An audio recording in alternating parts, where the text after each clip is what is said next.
Hello student, आज की इस वीडियो में आपका स्वागत है। सभी लोग आय व्यय खाते का 14 नंबर ध्यान से देखेंगे। सवाल को सॉल्व करते समय आप लोग कॉपी पेन और बुक लेके बैठेंगे। तो चलिए, आय एवं व्यय खाता हम प्राप्ति एवं भुगतान खाते के माध्यम से बनाते हैं। तो देखिए, इसके लिए आपको प्राप्ति और भुगतान खाता दिया गया है। आप इस खाते को देखकर जो चीजें आय व्यय खाते में सम्मिलित होंगी, आप उनको एक्सपेंडिचर और इनकम साइड लिखेंगे। तो सबसे पहले ये ध्यान रखिएगा कि इस प्राप्ति और भुगतान खाते के नीचे, यानी आपका जो प्राप्ति और भुगतान खाता बना है उसके नीचे कुछ एडजस्टमेंट यानी समायोजन दिए गए हैं। उन समायोजनों को साथ में लेके आपको सवाल को सॉल्व करना है। तो देखिए, सबसे पहले हम प्राप्ति और भुगतान खाते के रिसीप्ट साइड की बात अगर करें तो यहाँ पे सबसे ऊपर दिया गया है बैलेंस।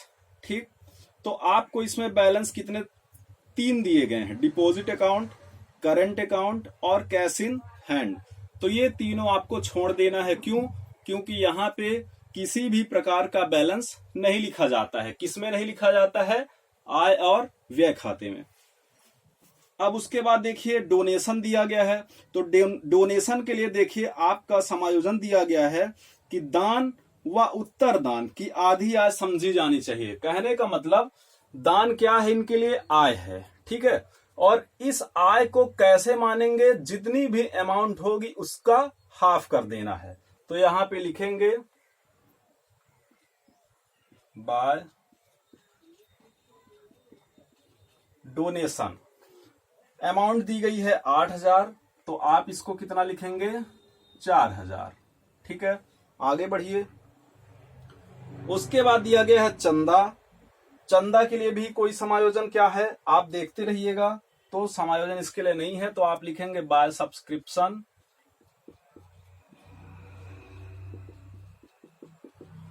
इसका अमाउंट भी वही 4,000 रुपए है। इसके बाद देखिए, धन दान कोष की प्राप्तियां।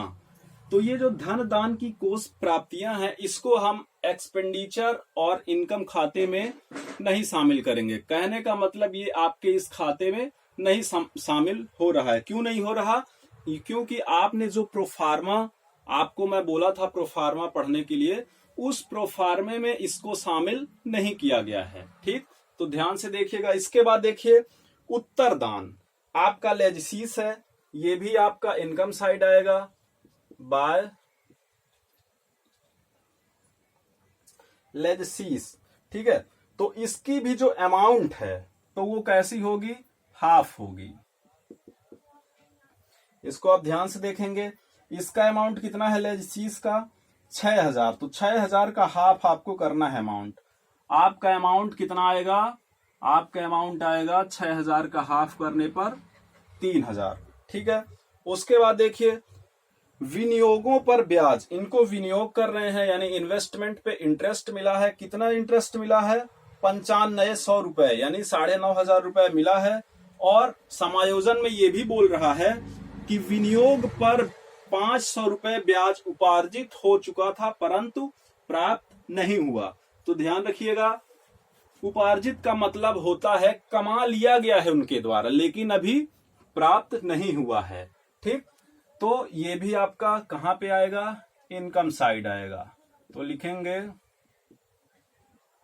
Bye interest on investment.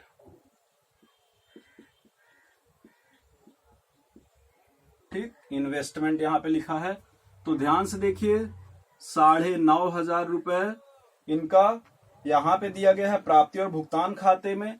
और आपका यहां पे इनका आउटस्टैंडिंग है, यानी इन्होंने कमा तो लिया है लेकिन अभी प्राप्त नहीं हुआ है। तो कितना आउटस्टैंडिंग है? 500 रुपए। तो ये जुड़ के टोटल कितना हो गया इनका अमाउंट? 10,000 रुपए। ठीक है, अब आगे बढ़िए। निक्षेप पर ब्याज, इंटरेस्ट ऑन डिपॉजिट, इसको आपको लिखना है। तो लिखेंगे bye interest on deposit. Bye interest on deposit कितनी राशि है? 150 रुपए। अच्छा, यहाँ पे आप आउटस्टैंडिंग की जगह अर्न लिखिए, उपार्जित आय है ये, ठीक है। यहाँ पे अर्न लिखिए, यानी ये कैसी है?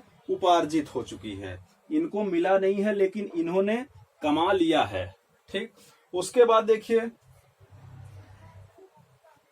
पुराने समाचार पत्रों की बिक्री, तो इसको भी लिख दीजिए क्योंकि ये भी इनकम है। तो by old sale of old newspaper, कितना मिला बिक्री करने पे? 75 रुपए। तो देखिए, प्राप्ति साइड का हमने क्या क्या इसमें शामिल किया? शेष हमने छोड़ दिया, डोनेशन हाफ शामिल किया, मतलब आधा चंदा, और उसके बाद लेजेसीज आधा लिखा हमने, इसमें भी अमाउंट आपका आधा रहेगा। यहां पे आप अगर चाहेंगे तो ऐसे लिख सकते हैं,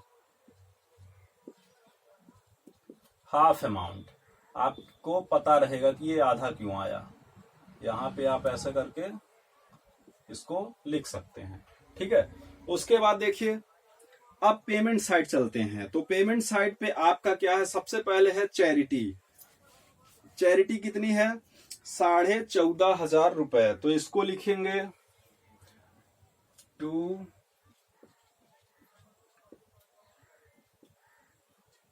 चैरिटी। ये चैरिटी में कितना रुपए दे रहे हैं? 14,500 रुपए, ठीक है। इसके लिए कुछ समायोजन तो नहीं है, तो इसके लिए कोई भी समायोजन नहीं बोला गया है। इसके बाद देखिए, सैलरी पे आइए, टू सैलरी। सैलरी कितनी दी गई है? 2,600 रुपए। इसके लिए देखिए, आपका समायोजन भी दिया गया है। क्या बोला है? किराया 200 रुपए, वेतन 300 रुपए व विज्ञापन 50 रुपए के दायित्वों का आयोजन कीजिए। कहने का मतलब, आपको इसको क्या करना है? आयोजन करना है। आयोजन करने से आपकी जो सैलरी की रकम है 2,600, इसमें से कितने का आयोजन करना है? 300 रुपए का आयोजन करना है। और आप जो भी 300 रुपए आयोजन करेंगे वो क्या होगा? आपका उसमें जुड़ेगा, ठीक है। तो यहां पे लिखेंगे आउटस्टैंडिंग सैलरी, आउटस्टैंडिंग सैलरी कितना? 300 रुपए, ठीक है। तो 26 और 3 मिलके कितने हो गए? 2,900 रुपए, ठीक। ध्यान दीजिएगा। इसके बाद आपका आया रेंट एंड टैक्स। इसमें भी वही बात बोली गई है।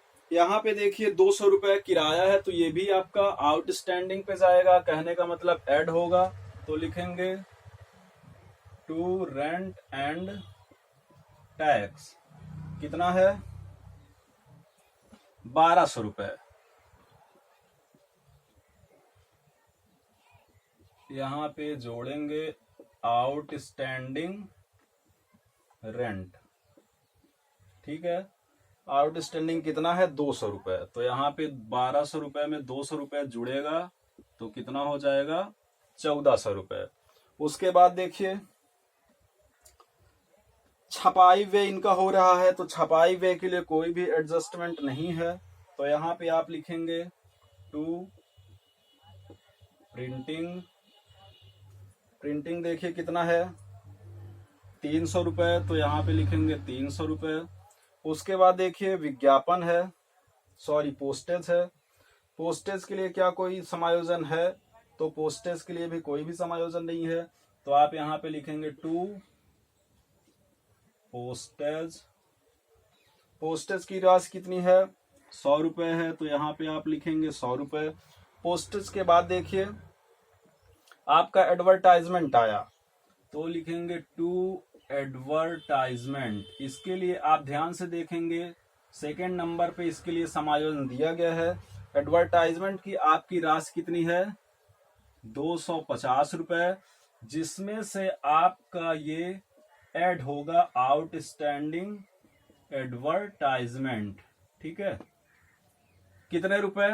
₹50। तो 250 में 50 रुपए प्लस हो गए तो कितना आ गया? 300 रुपए। अब देखिए उसके बाद फर्नीचर आपका शामिल नहीं किया जाएगा क्योंकि ये स्थायी संपत्ति है और संपत्तियों को खरीदने के लिए यहाँ पे कहने का मतलब संपत्ति पर जो भी खर्चा होता है उसको यहाँ पे शामिल नहीं किया जाता है। अगर मान लीजिए फर्नीचर पर हरास लगता तब हम इसको शामिल कर सकते थे। इसके बाद देखिए इंश्योरेंस। इंश्योरेंस के लिए देखिए अमाउंट है 1000 रुपए और इसके लिए बोला गया है 3 माह का बीमा प्रीमियम पेशगी भुगतान की गई है। कहने का मतलब ये जो 1000 रुपए है प्रीमियम का, ये 1 साल की अवधि का है। ठीक है, कितने साल की अवधि का है? 1 साल की अवधि का। लेकिन इस 1 साल में 3 महीने का अमाउंट यानी 3 महीने की जो भी प्रीमियम थी वो पहले से ही जमा कर दी गई है। तो देखिए यहां पे लिखिए टू इंश्योरेंस कितना? 1000 रुपए। और ये क्या होगा? लेस होगा। क्यों लेस होगा? क्योंकि ये 3 महीने का पहले से ही जमा किया गया है यानी भुगतान किया गया है। तो इसको ध्यान से देखिए, अगर 1000 रुपए का यानी 12 महीने का 1000 रुपए जमा होता है तो 6 महीने का कितने रुपए जमा होगा? 500 रुपए। और 3 महीने का कितना जमा होगा? 250 रुपए। आप हाफ हाफ करके देख सकते हैं। तो यहाँ पे 3 महीने का ये 250 रुपए जमा हो चुका है तो बचेगा क्या? 750 रुपए। ठीक है, उसके बाद देखिए इन्वेस्टमेंट को यहाँ पे शामिल नहीं किया जाएगा, आपके प्रोफार्मे में नहीं बोला गया है। भवन हेतु पेशगी, इसको भी आपके प्रोफार्मे में नहीं बताया गया और जो बैलेंस है उसको भी शामिल नहीं किया जाएगा। ठीक, तो कहने का मतलब यहाँ पे जितनी भी बातें बोली गई थी हमने उनको सॉल्व करके देख लिया है यानी लिख के देख लिया है। आप ध्यान दीजिएगा, इन अमाउंट को प्लस करना है तो सबसे पहले आप क्रेडिट या डेबिट का अमाउंट कोई भी प्लस करिए, कोई प्रॉब्लम नहीं है। तो देखिए पहले हम देखते हैं डेबिट का अमाउंट 14,500, 2,900, सभी बच्चे प्लस करेंगे 1400 और 300, उसके बाद लगभग 3 1 4 7 4 1150। ठीक है, ध्यान से इसको जोड़िए। 9 5 14, 14 4 18, 18 3 21, 1 22, हासिल 2, 8 9 10 और 1 20,250 रुपए एक साइड आया। दूसरे साइड की बात करें तो 8,000 हो गया, 8,000 में 3,000 ये हो गया 11,000, 11 10 21,000 और 21,000 में आप क्या करेंगे? 150 और 75 को जोड़िए। अपने अपने तरीके से जोड़ लीजिएगा, कोई भी प्रॉब्लम नहीं है, सबका सेम आएगा। ठीक है, तो देखिए आपका क्रेडिट का अमाउंट आया है 21,225 रुपए टोटल।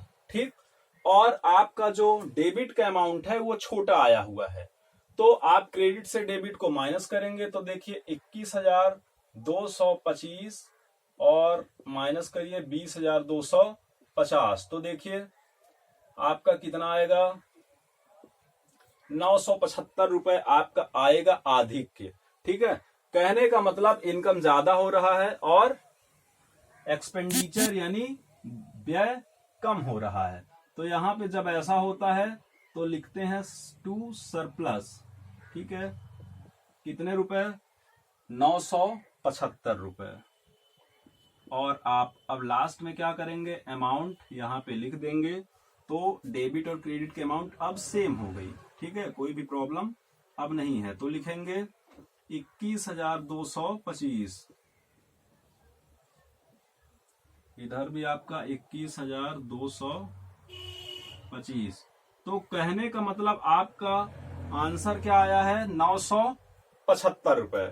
ठीक है, तो आप लोग इसी तरह सवाल लगाते रहिए और कोशिश करिए कि अधिक से अधिक सवाल आप लोग सॉल्व करें। और जब भी आपको कोई भी प्रॉब्लम हो सवाल सॉल्व करते समय तो कमेंट बॉक्स पे कमेंट करके बताएं। Thank you.